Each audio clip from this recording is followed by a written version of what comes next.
tuk chuak nuam ule tunkar chu lali sho tur na hapta fashion week ania wangin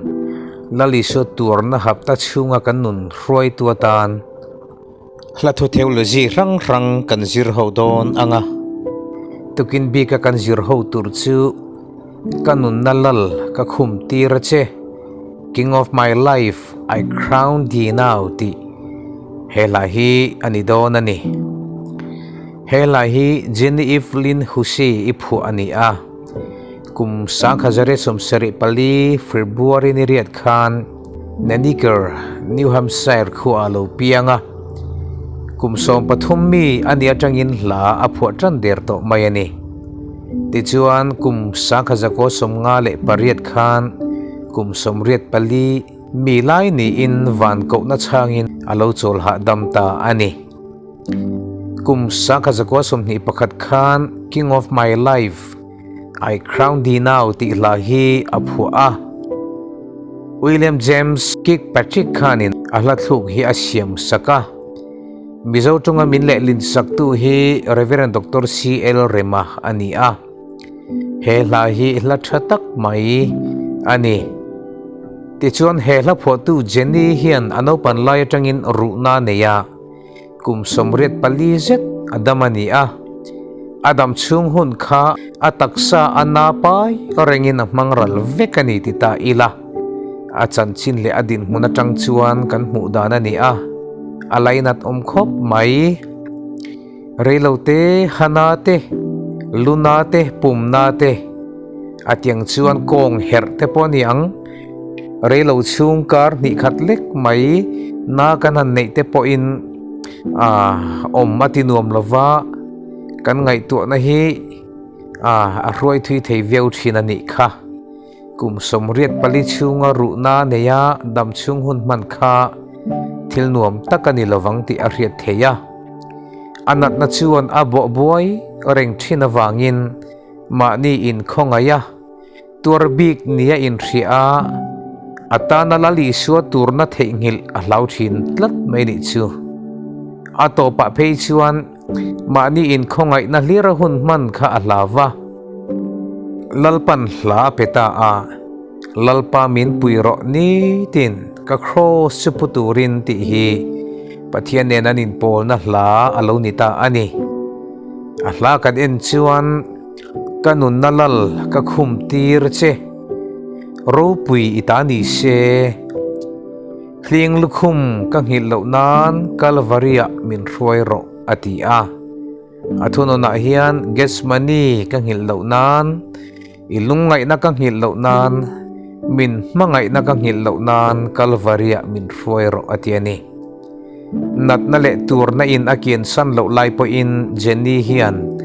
ama mangaya tur na harap thak tak mai atana tur saktu lali su hi angai hlu a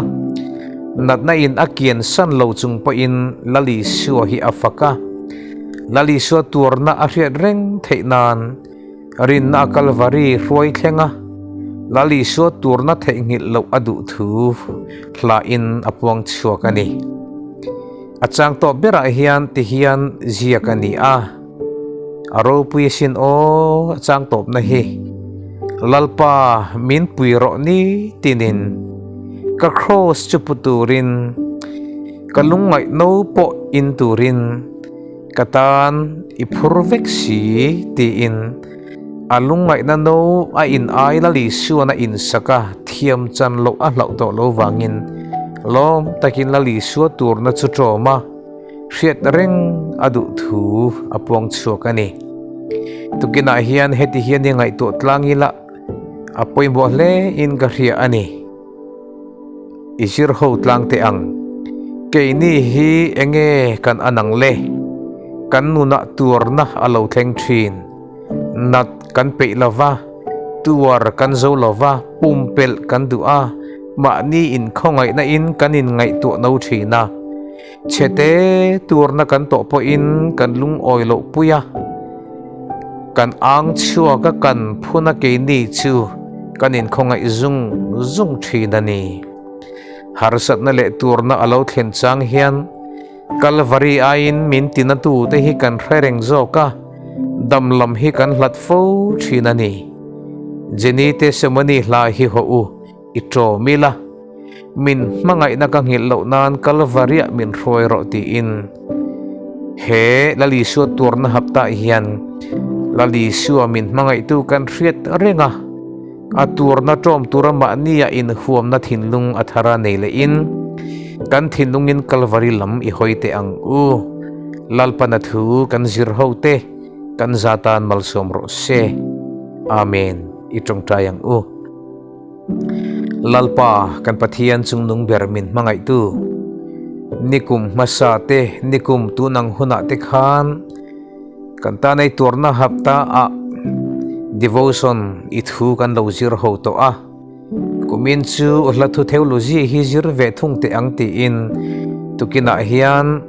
kanun nalal ka khumtir cheti a jeni in nangma daireka abiak na chele afak na che kan lo zir ho le ta ani lalpa tukina hian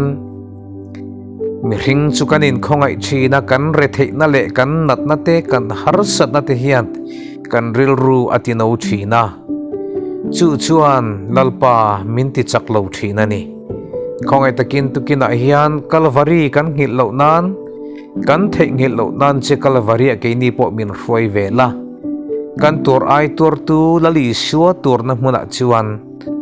itana tur in huam na thar kan nei ve thei na turin chu kalvaria chuan nangin tukina hian rin na in min ruayang che ikharau thingli min pol la ikhongai na lali su pingin kan dile amen.